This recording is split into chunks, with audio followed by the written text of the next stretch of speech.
From wherever you're watching today, let us take you back to a moment that changed everything at Roosevelt High School. The morning sun filtered through the classroom windows, casting long shadows across empty desks that would soon become witnesses to an extraordinary encounter. What happened next would leave an entire room of teenagers speechless, proving that sometimes the quietest moments carry the loudest messages. The hallways of Roosevelt High buzzed with the usual morning chaos. Sneakers squeaked against freshly waxed floors, lockers slammed shut, and hundreds of conversations merged into a symphony of teenage energy. But in room 237, the atmosphere was different. The advanced placement English class had earned a reputation for being challenging, not just because of its curriculum, but because of the teacher who ran it with unwavering standards. Mrs. Laura Bush stood at her desk, arranging the day's materials with methodical precision. Her pearl necklace caught the morning light, a simple elegance that matched her composed demeanor. 25 years of teaching had taught her that sometimes the most powerful lessons happened outside the carefully planned curriculum. Today would prove to be one of those days. The first warning bell rang, and students began filtering in. They moved differently around Mrs. Bush. Straighter backs, quieter voices, a subtle shift in behavior that spoke volumes about her presence. She wasn't just any teacher. She was the one who had turned this AP English class into something special, something feared and revered in equal measure. As the final bell approached, the classroom filled with whispers about the upcoming school board meeting. Budget cuts loomed over Roosevelt High like storm clouds, threatening to eliminate advanced programs. What the students didn't know was that their beloved AP English class sat at the top of the chopping block, deemed too expensive for a school, struggling to maintain basic resources. The last bell hadn't finished ringing when the door swung open.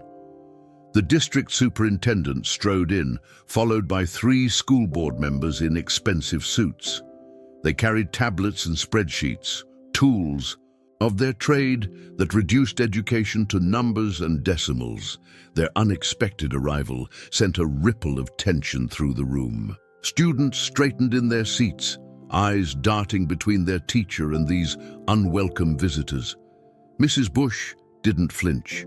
She stood at the front of the room, her lesson plans laid out precisely as they had been every day for the past quarter century. The superintendent's unannounced observation was clearly meant to catch her off guard, to find fault in her methods and justify their budget decisions. But Laura Bush had weathered far worse storms in her career.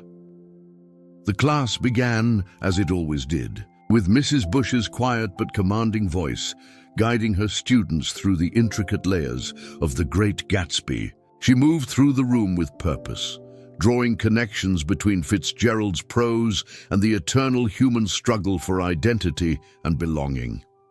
The board members watched, their expressions a mixture of surprise and skepticism.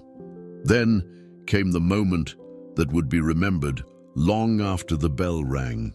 One of the school board members, his designer tie perfectly knotted, interrupted Mrs. Bush mid-sentence.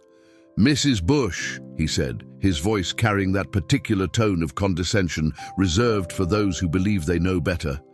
"Don't you think these complex literary analyses might be better suited for college? Shouldn't we focus on more practical skills?" The room held its breath. Students who had never shown interest in anything suddenly found themselves invested in this confrontation. Mrs. Bush turned slowly, her eyes meeting the board members with unwavering calm. 25 years of passion for literature and dedication. To her students stood behind her next words. "In my experience," she began, her voice carrying to every corner of the suddenly silent room, "the ability to analyze complex texts, to understand human nature through literature, and to think critically about the world around us are perhaps the most practical skills we can offer our students." She paused, allowing her words to settle. These young minds deserve more than just basic instruction. They deserve the chance to excel. The superintendent shifted uncomfortably, but Mrs. Bush wasn't finished. She walked to her desk and pulled out a folder, one that would change everything. Inside were letters from former students, now doctors, lawyers, engineers, and writers. Each one credited their success to the skills they learned in her AP English class. The final letter was from a student who had gone on to become a Pulitzer Prize-winning journalist. As she read excerpts from these letters, her current students sat transfixed. The board members' expressions began to shift.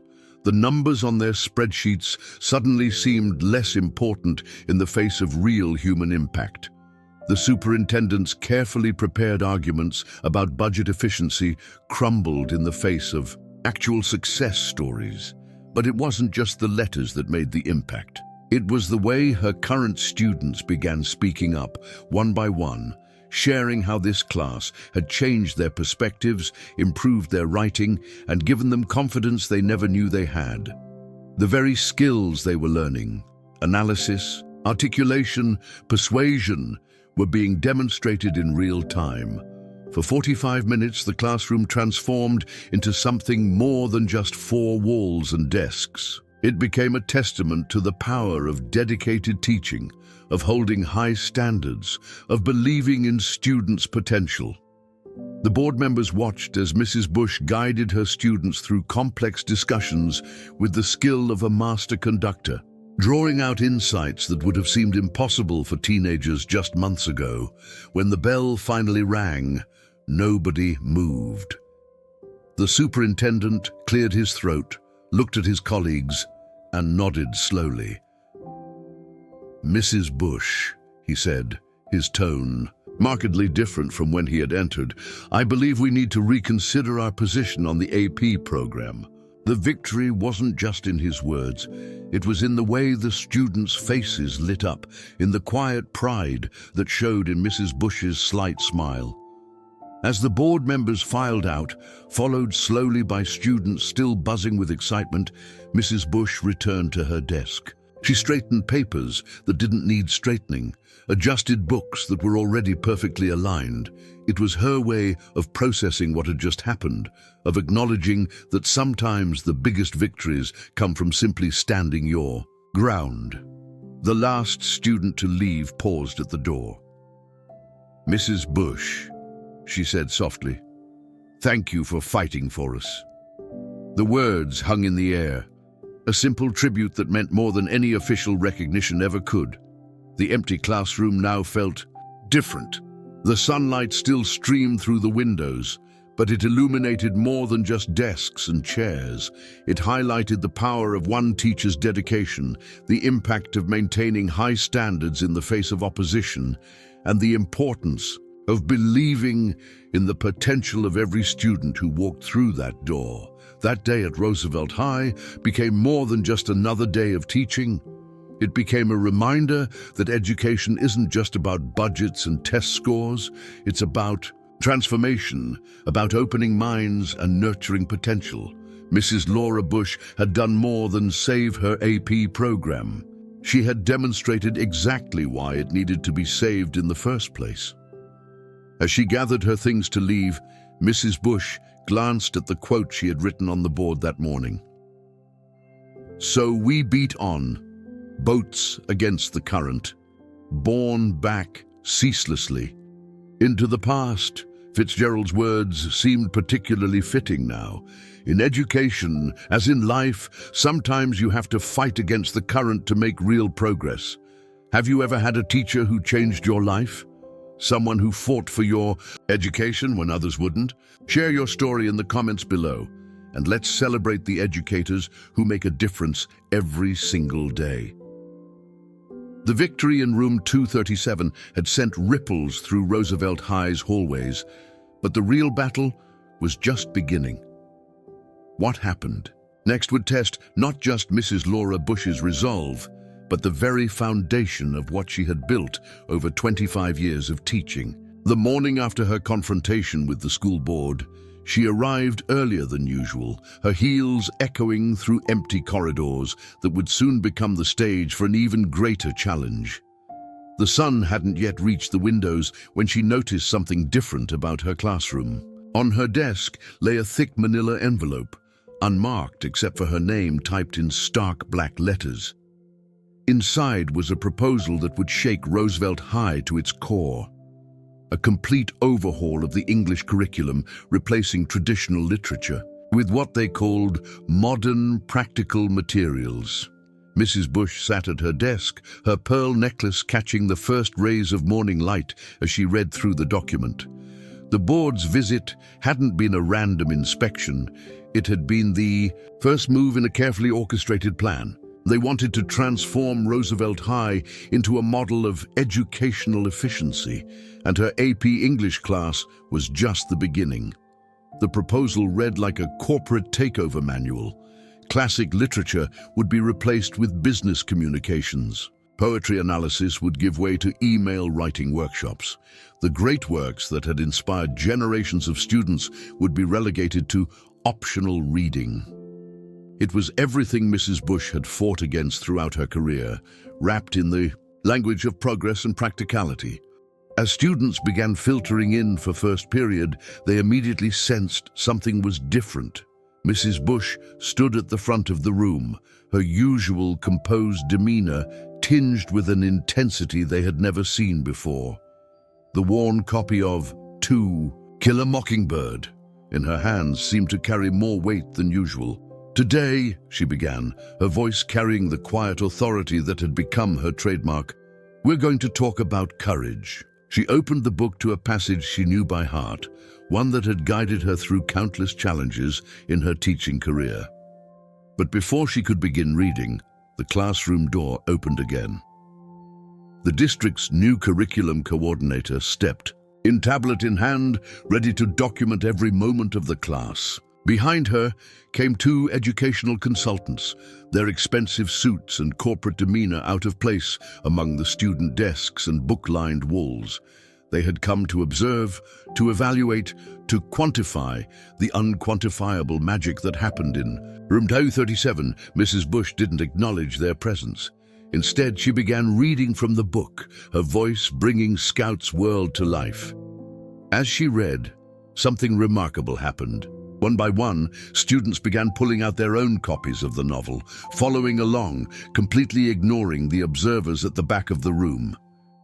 The curriculum coordinator cleared her throat, a not-so-subtle attempt to interrupt. Mrs. Bush paused, looked up, and did something she had never done before. She closed the book and addressed her students directly about what was really happening at Roosevelt High. "Literature," she said, her voice carrying years of conviction, "isn't just about stories. It's about understanding what it means to be human. When Atticus Finch stands in that courtroom, he's teaching us about justice. When Scout learns about prejudice, she's teaching us about growth. These aren't just words on a page. They're lessons in courage, in empathy, in what it means to stand up for what's right." The consultants began typing furiously on their tablets, but Mrs. Bush continued.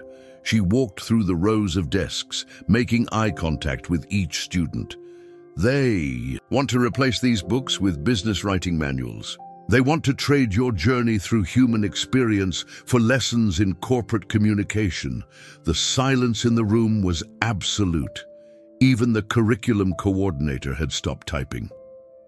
Mrs. Bush picked up her copy of To Kill a Mockingbird, again holding it like a shield.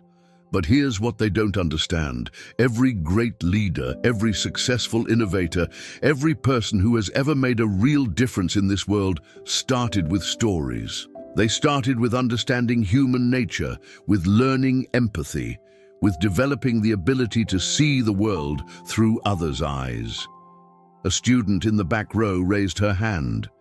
Without waiting to be called on, she spoke up. "Mrs. Bush, my older sister had you 3 years ago. She's in pre-med now, and she still talks about how your class helped her understand people better than any of her science courses." Another student joined in. "My dad was in your first class at Roosevelt. He says the reason he succeeded in business wasn't because of his MBA. It was because you taught him how to understand characters in stories, which helped him understand his clients better. The curriculum coordinator stepped forward, attempting to regain control of the situation. Mrs. Bush, while these testimonials are touching, our data shows that a more practical approach to English education leads to better employment outcomes. Mrs. Bush turned to face her, and for a moment, the room held its breath. "Data," she said softly, "can't measure the moment a student discovers their voice. It can't quantify the transformation that happens when a young mind connects with a character's struggle. It can't calculate the value of learning to think critically about the world around us." She walked to her desk and pulled out a stack of papers, student essays from throughout her career. "But if you want data, here it is. 25 years of students who have gone on to succeed, not just in their careers, but in their lives. They've become doctors who understand their patients' stories, lawyers who fight for justice, entrepreneurs who build with vision, and yes, even business leaders who know that success comes from understanding people, not just processes." The consultants exchanged glances. This wasn't going according to their plan. They had expected resistance, but not this kind of passionate, articulate defense backed by real results. The curriculum coordinator's tablet hung forgotten at her side as Mrs. Bush continued to speak. "You see," she said, addressing both her students and the observers, "literature isn't a luxury we can't afford. It's a necessity we can't afford to lose. These stories are the foundation of understanding who we are and who we can become. They teach us to question, to analyze, to empathize, and to grow." A student who had never spoken up in class before stood up. "My parents are immigrants," she said, her voice gaining strength with each word. "They wanted me to focus only on science and math. But Mrs. Bush's class taught me how to tell their story, how to understand their journey. I wrote my college essay about that, about how literature helped me bridge two worlds." The bell rang, but nobody moved. The curriculum coordinator looked at her colleagues, then back at Mrs. Bush. "We'll need to discuss this further," she said, but her voice had lost its authoritative edge. Mrs. Bush nodded. "Yes, we will, because this isn't just about one class or one teacher. It's about what kind of education we want to provide. It's about whether we want to train students for their first job or prepare them for a lifetime of understanding, growth, and achievement." As the observers filed out of the room, the students remained seated, still caught in the moment. Mrs. Bush picked up "To Kill a Mockingbird" once more. "Now," she said, her voice returning to its usual calm strength, "shall we return to Scout's story?" The lesson continued, but something had changed in room 237. The students had witnessed more than just a teacher defending her curriculum. They had seen what it meant to stand up for something valuable, to fight for what matters with dignity and determination. As the last student left the classroom that day, Mrs. Bush stayed behind, straightening the already neat rows of desks. She knew this battle wasn't over. The proposals would keep coming, the pressure would continue, but she had shown her students something no business communication course could teach: the power of standing up for what you believe in, the importance of fighting for something bigger than yourself. Have you ever had to defend something you believed in against overwhelming odds? Share your story in the comments below. Remember, sometimes the quietest voices carry the strongest messages. Word of what happened in room 237 spread through Roosevelt High like wildfire, but no one could have predicted what would unfold next. The morning air was crisp with autumns, a first bite when Mrs. Laura Bush arrived at school to find her classroom door locked. A printed notice hung in the window. "Temporary classroom reassignment, room 401. It was the oldest room in the building, tucked away in the far wing with broken heating and windows that wouldn't quite close. The message was clear. This was retaliation. But what the administration didn't understand was that they had just given Mrs. Bush's cause a visible symbol of everything wrong with their approach to education. Room 401 might have been meant as punishment, but it would soon become the epicenter of a movement that would transform Roosevelt High forever. As her students filed into the musty classroom that morning, their breath visible in the cold air, Mrs. Bush stood at the front with the same dignified presence she had maintained in room 237. She didn't mention the change of venue. Instead, she opened her worn copy of The Scarlet Letter and began to read. The words of Hawthorne filled the chilly air, bringing warmth to the room in a way no broken heating system could match. "Today," she said, closing the book after reading, "a particularly powerful passage, we're going to discuss the concept of silent resistance." The irony wasn't lost on her students, who had already taken out their scarves and coats to combat the room's chill. Sometimes, the most powerful statement we can make is simply refusing to be silenced. Before she could continue, the door opened. The district superintendent entered, followed by members of the school board. They had come for another observation, but their timing made their true purpose clear.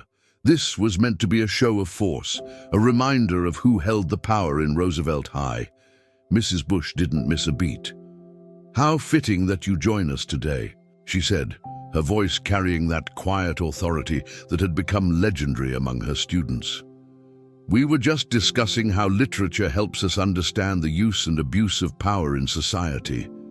Perhaps you'd like to contribute to our discussion." The superintendent's face tightened, but before he could respond, something unexpected happened. From the back of the room, a student began to read aloud from The Scarlet Letter. Then another joined in, and another. Each student read a different passage about standing up to authority, about maintaining dignity in the face of persecution, about the power of quiet resistance. The school board members shifted uncomfortably as the students' voices filled the cold room. These weren't just teenagers reading from a classic novel. They were using the very literature the administration wanted to eliminate to express their opposition to that elimination. The irony was palpable. Mrs. Bush stood quietly, watching, as her students demonstrated exactly what she had been fighting for: the power of literature to give voice to the voiceless, to speak truth to power, to transform understanding into action. The superintendent's planned intimidation had backfired spectacularly, but the real surprise came during lunch period. Students from other classes began showing up at room 401, bringing blankets, space heaters, and thermoses of hot coffee for Mrs. Bush. They had heard about the classroom reassignment, and rather than seeing it as a punishment, they recognized it as an opportunity to show solidarity. By afternoon, room 401 had been transformed. Students had hung quotes from classic literature on the walls, covering the water stains and cracked plaster. Someone had brought in potted plants, placing them strategically to hide the worst of the room's defects. What was meant to isolate had instead created community. During her planning period, Mrs. Bush received an unexpected visitor. The school janitor, who had maintained Roosevelt High's buildings for 3 decades, came to fix the heating system. "Can't have kids freezing while they're learning about Shakespeare," he said with a knowing smile. "Some things are worth risking a little trouble over." As he worked, he shared stories about all the teachers he had seen come and go, about how rare it was to find someone who truly cared about more than just test scores and evaluations. "You remind me of my English teacher," he said, adjusting. "The ancient radiator. She taught me that every person's story matters. That's why I've stayed here so long. Every broken window, every squeaky door, every flickering light is part of somebody's story." The afternoon classes took on an almost magical quality. The newly functioning heating system and the community's support had transformed room 401 from a punishment into a symbol of resistance. Students who had never shown interest in literature before were suddenly engaging with texts, seeing parallels between classic stories and their own lives. When the final bell rang, Mrs. Bush remained at her desk, grading papers as she had done every day for 25 years. But today was different. Today, she could feel the momentum shifting.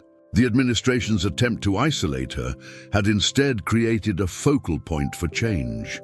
As she gathered her things to leave, she noticed something on her desk, a stack of letters from students, past and present. They had been collecting them. Throughout the day, each one sharing how her teaching had impacted their lives. One letter in particular caught her eye. It was from a student who had graduated 15 years ago. "Dear Mrs. Bush, I heard about what's happening at Roosevelt High. I want you to know that your class didn't just teach me about literature, it taught me about life. Today, I run a technology company, and people always ask me why I majored in English before going into tech. The truth is, everything I know about understanding user stories, about empathizing with customer needs, about leading teams through challenges, it all started in your classroom. Don't let them tell you that literature isn't practical. It's the most practical thing I ever studied." The next morning, Mrs. Bush arrived to find students already waiting outside room 401. They weren't just her AP English students. They were students from throughout Roosevelt High, each carrying a book, each ready to be part of something bigger than themselves. As she unlocked the door, she noticed new additions to the room. Someone had painted a quote above the blackboard. "In literature, as in life, true power lies not in the ability to silence others, but in the courage to speak truth." Below it, in smaller letters, Room 401, where stories matter. The administration's attempt to punish Mrs. Bush had instead created a movement. Room 401, with its cracked walls and now working heating system, had become more than just a classroom. It had become a testament to the power of literature, community, and quiet resistance. As she prepared for the day's lessons, Mrs. Bush thought about all the stories that had been shared in this room just in the past 24 hours. The janitor's journey, her former students' success, the current students' awakening to their own power. These were the kinds of stories that no curriculum focused solely on business communication could ever capture or create. A student arrived early, clutching a copy of 1984. "Mrs. Bush," she said hesitantly, "I think I finally understand why this book matters so much. It's not just about some fictional totalitarian government. It's about standing up for truth, even when it's hard, even when it costs you something." Mrs. Bush smiled, remembering why she had chosen this path 25 years ago. "Yes," she replied, "and sometimes the most important revolutions start not with grand gestures, but with quiet acts of courage, like reading a book that someone else doesn't want you to read." Have you ever been part of a movement that started small but grew into something powerful? Share your story in the comments below. Sometimes the greatest changes begin in the most unexpected places, like a cold classroom on the far side of an old high school building. The morning that changed everything at Roosevelt High began with rain. Heavy drops pounded against the windows of room 401, creating a rhythm that seemed to echo the tension building within the school's walls. Mrs. Laura Bush arrived to find a yellow envelope on her desk. Inside was a document that would test everything she and her students had built over the past weeks. The official notice was cold and precise. Due to ongoing curriculum review, all non-approved literary materials must be removed from classroom premises within 48 hours. Below was a list of approved texts, corporate communication manuals, standardized test prep guides, and simplified reading materials that had been stripped of any challenging content. But it wasn't the notice that made Mrs. Bush pause. It was what she saw when she looked up. Her students had arrived early, silently forming a line that stretched from her desk to the door. Each held a book from their home libraries, worn copies of Pride and Prejudice, dog-eared Catcher in the Rye, beloved Lord of the Flies. One by one, they placed them on her desk, building a wall of literature between her and the administration's notice. "They can take the school's books," said one student, placing down a copy of Fahrenheit 451 with deliberate care, "but they can't take ours." The irony of the title wasn't lost on anyone in the room. As the rain continued outside, Mrs. Bush stood before her class, pearl necklace catching the fluorescent light, and made a decision that would ripple through the halls of Roosevelt High. "Today," she said, her voice carrying its usual quiet authority, "we're going to talk about civil disobedience. But we're not just going to read about it. We're going to understand it through action." She picked up her personal copy of Letter from Birmingham Jail and began to read. The words of Dr. King filled the room, speaking across decades to a new generation facing their own struggle for intellectual freedom. As she read, students from other classes began to appear at the door, drawn by the power of the words, and the superintendent chose that moment to make his entrance, flanked by security personnel. He carried a clipboard with what appeared to be a final warning notice, but as he opened his mouth to speak, something extraordinary happened. The students, without a word of prompting, began to recite from memory the passages they had learned throughout the year. "It is a truth universally acknowledged," began one student. "All animals are equal, but some animals are more equal than others," quoted another. "We accept the love we think we deserve," said a third. The superintendent's words died in his throat as more voices joined in, each quote building upon the last, creating a tapestry of literary resistance. These weren't just memorized lines, they were declarations of principle, proof that literature had become part of these students' very beings. Mrs. Bush stood quietly, watching as her students demonstrated exactly what she had been fighting for all along. These young people weren't just reciting words, they were living them, understanding them, using them to stand up for what they believed in. The security personnel shifted uncomfortably, clearly unsure how to handle this unusual form of protest.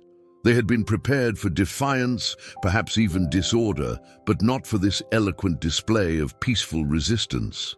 Then came the moment that would be remembered long after the rain had stopped. A student who had never spoken in class before stood up, holding a worn journal. "Mrs. Bush taught us that literature isn't just about stories. It's about finding our own voice. Well, this is mine." She opened the journal and began to read a poem she had written about the power of words to change lives, to open minds, to create understanding. Other students followed, sharing their own writings, essays about how literature had helped them understand their families' immigrant experiences, stories about finding courage through fictional characters, poems about the power of education to transform lives.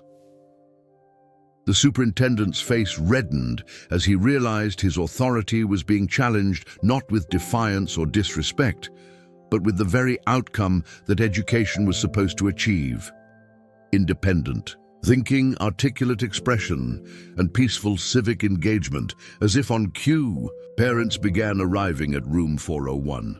They had received texts from their children about what was happening, and they came bearing their own books, their own stories.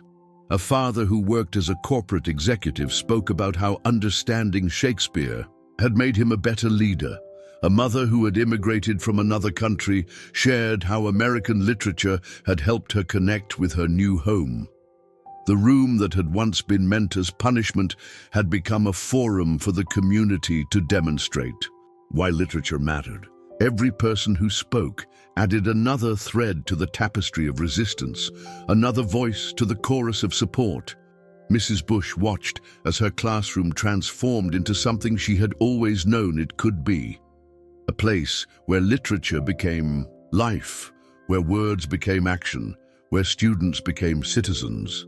The superintendent looked at his clipboard, then at the scene before him. The warning notice suddenly seemed small and insignificant compared to the powerful demonstration of educational success happening in front of him.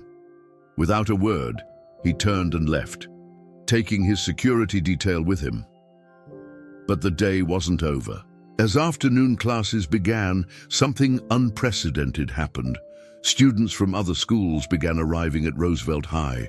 They had heard about what was happening through social media, and they came bearing books and stories of their own. Room 401 couldn't hold them all, so they gathered in the hallways, in the cafeteria, in every available space.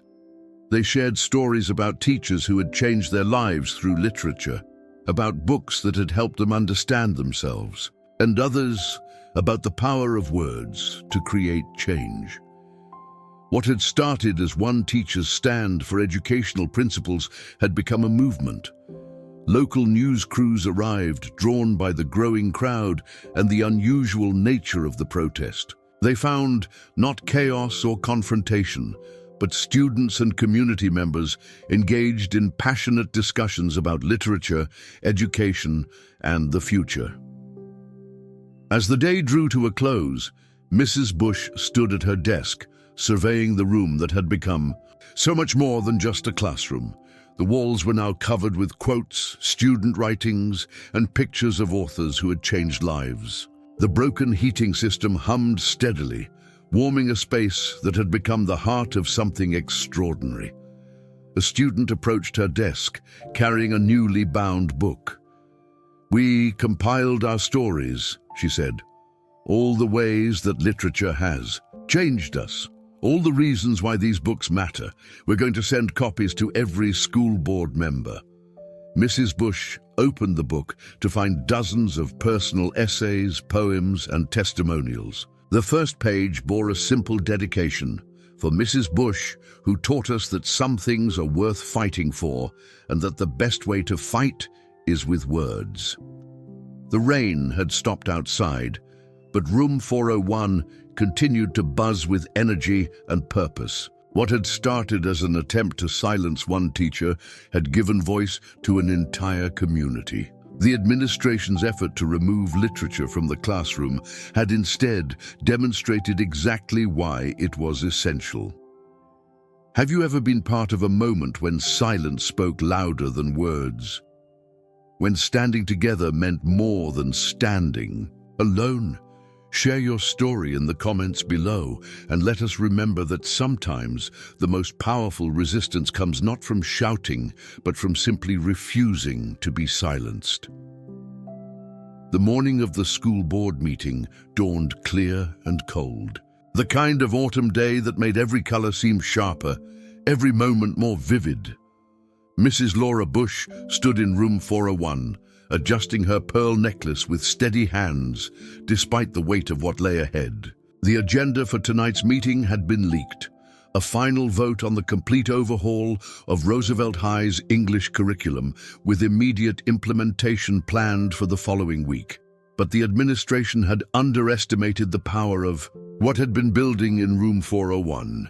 As Mrs. Bush prepared for what might be her last day of teaching literature, she found her classroom already full. Students sat cross-legged on the floor, perched on windowsills, standing along the walls. They weren't just her AP English students. They were from every grade, every academic level, every background. "Today," she said, her voice carrying the same quiet strength it had held for 25 years, "we're going to talk about legacy." She opened her worn copy of The Giver, finding the passage she needed without having to search. Sometimes the most important traditions are the ones we have to fight to preserve. Before she could begin reading, the door opened. The superintendent stood there, but this time he wasn't flanked by security or board members. He held a single envelope, and his face bore an expression Mrs. Bush had never seen before: uncertainty. "The board meeting has been moved," he announced, his voice lacking its usual authority. "They're holding it in the gymnasium. Apparently there's been some community interest." Mrs. Bush nodded, understanding what he wasn't saying. The movement that had started in room 401 had grown beyond anyone's expectations. The local media had picked up the story, and it had struck a chord that resonated far beyond Roosevelt High's walls. As morning classes proceeded, something extraordinary began happening outside. People started gathering in the school parking lot. Former students, parents, community members. They carried books, signs, and stories. Local business owners arrived, many of them Roosevelt High alumni, closing their shops early to attend the board meeting. By lunch, the crowd had grown, so large that the police arrived to manage traffic. But these weren't protesters in the traditional sense. They had organized a read-in, sharing passages from beloved books, discussing how literature had impacted their lives, creating the kind of intellectual discourse that Mrs. Bush had always fostered in her classroom. Inside room 401, Mrs. Bush continued teaching, every minute precious now. But today's lesson was different. Instead of her leading the discussion, her students took turns sharing what they had learned, not just about literature, but about life, about standing up for what matters, about finding their voices. A student who had struggled with English when she first arrived from another country stood and spoke about how the house on Mango Street had helped her feel less alone. A football player explained how Julius Caesar had taught him about leadership and loyalty. A quiet girl who rarely spoke shared how their eyes were watching God had given her the courage to stand up to her abusive father. As afternoon approached, Mrs. Bush received an unexpected visitor. The janitor who had fixed the heating system weeks ago appeared with tears in his eyes. "They're all coming back," he said. 25 years of students. I've been getting calls all day from alumni asking me to let them in early to find seats for the meeting." The gymnasium was already filling 2 hours before the meeting was scheduled to begin. People kept coming. Doctors, lawyers, teachers, business owners, artists, workers from every field imaginable. All of them had one thing in common. They had sat in Mrs. Bush's classroom, and their lives had been changed by the power of literature. When Mrs. Bush finally entered the gymnasium that evening, the crowd fell silent. She walked to her seat with the same dignity she had shown every day in her classroom, pearl necklace catching the fluorescent light. The school board members shifted uncomfortably at their table, clearly unprepared for the magnitude of what they had unleashed. The meeting began with the usual formalities, but when public comment was opened, something unprecedented happened. A line formed that stretched outside the gymnasium doors. Person after person approached the microphone, each with a story about how literature had shaped their lives, their careers, their understanding of the world. A surgeon spoke about how reading The Bell Jar had helped her understand her patients' psychological struggles. A police officer credited Les Miserables with teaching him about justice and mercy. A software developer explained how Frankenstein had shaped his understanding of ethical responsibility in technology. Then came the current students. They spoke not just about books, but about what they had learned in recent weeks, about standing up for what they believed in, about the power of words to create change, about the importance of having teachers who saw them as more than just test scores.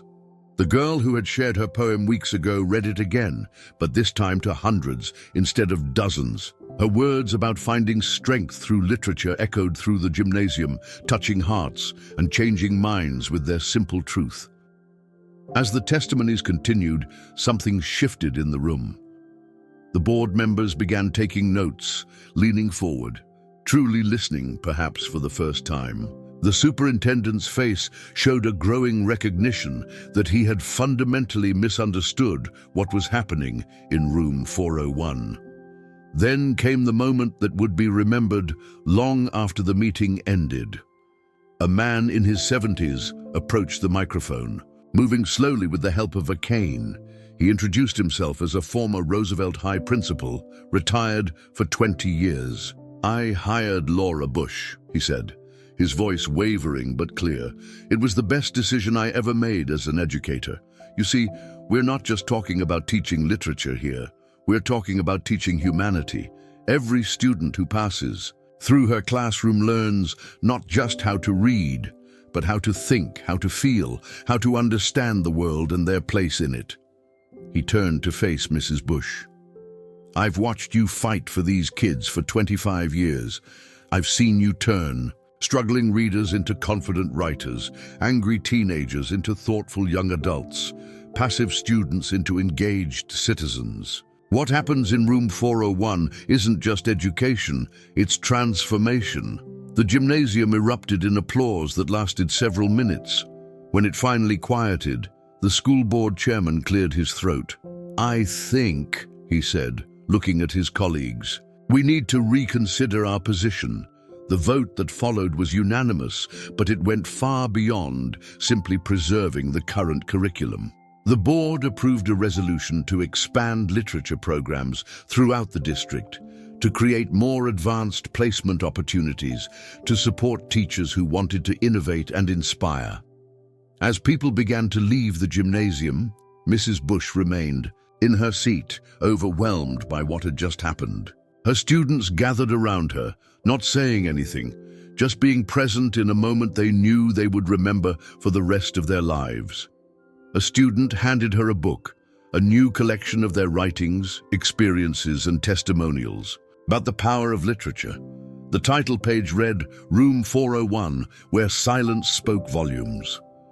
The next morning, Mrs. Bush arrived at room 401 early, just as she had done for 25 years. The room was different now, not because of any physical changes, but because of what had happened within its walls.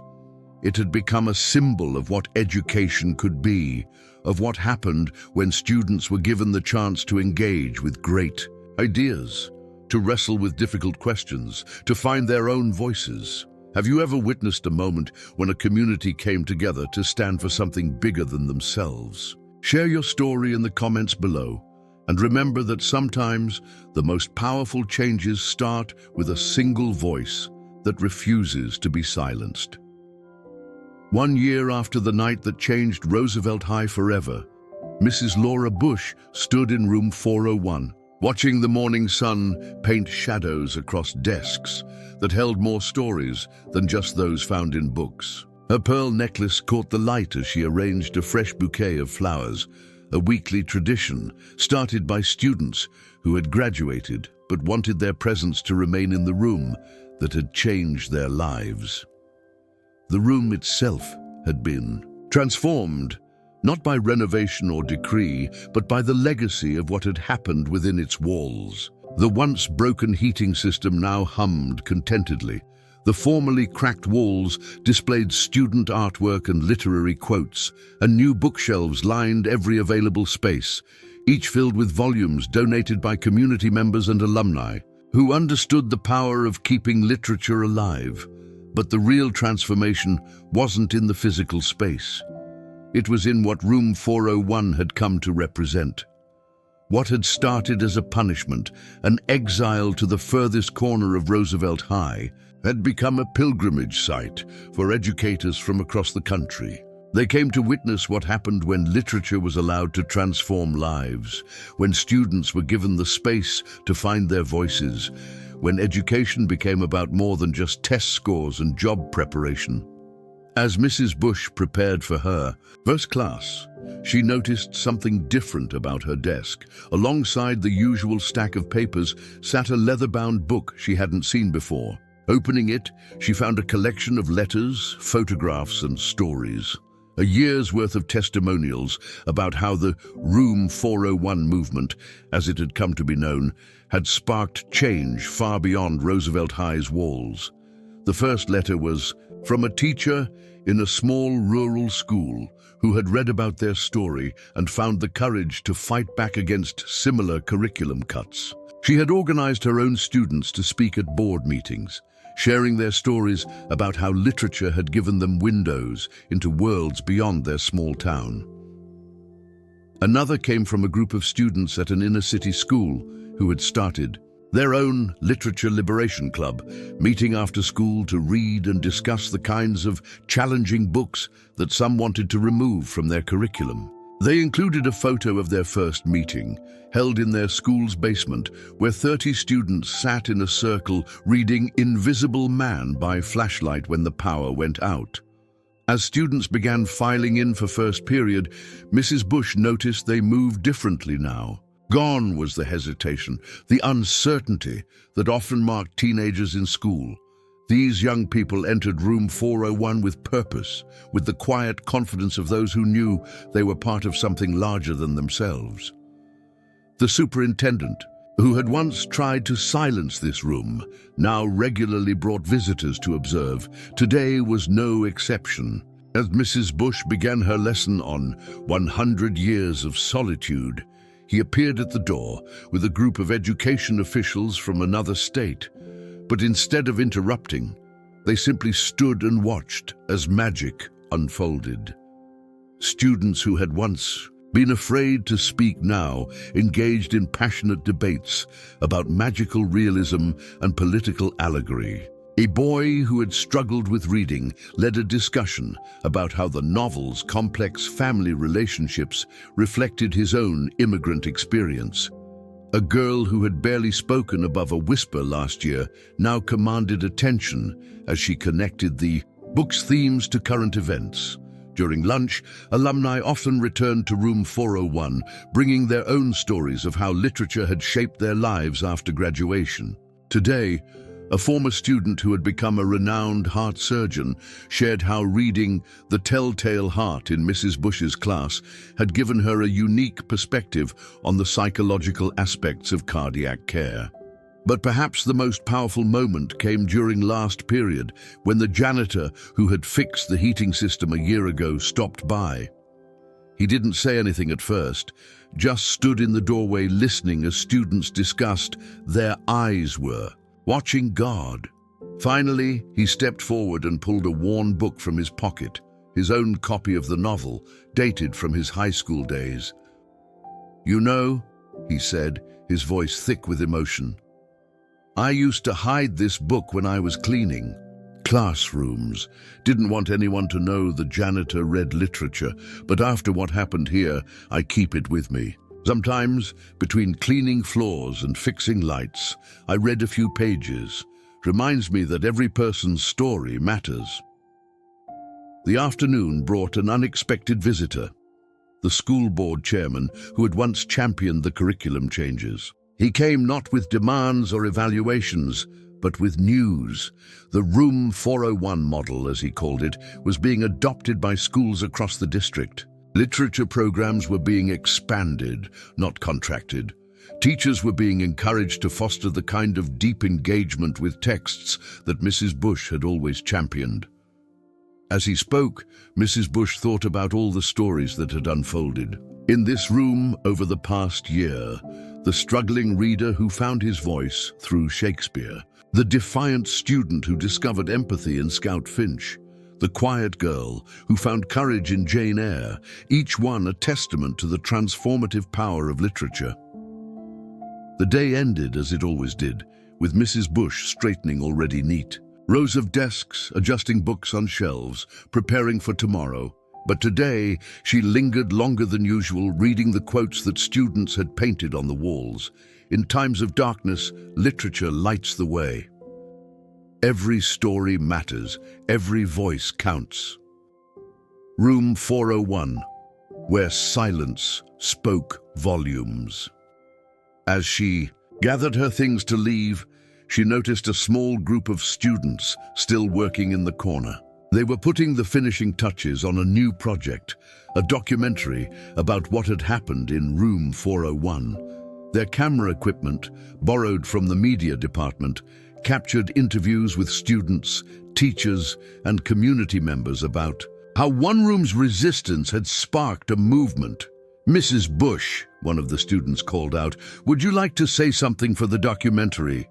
She paused, looking around the room that had become so much more than just a classroom.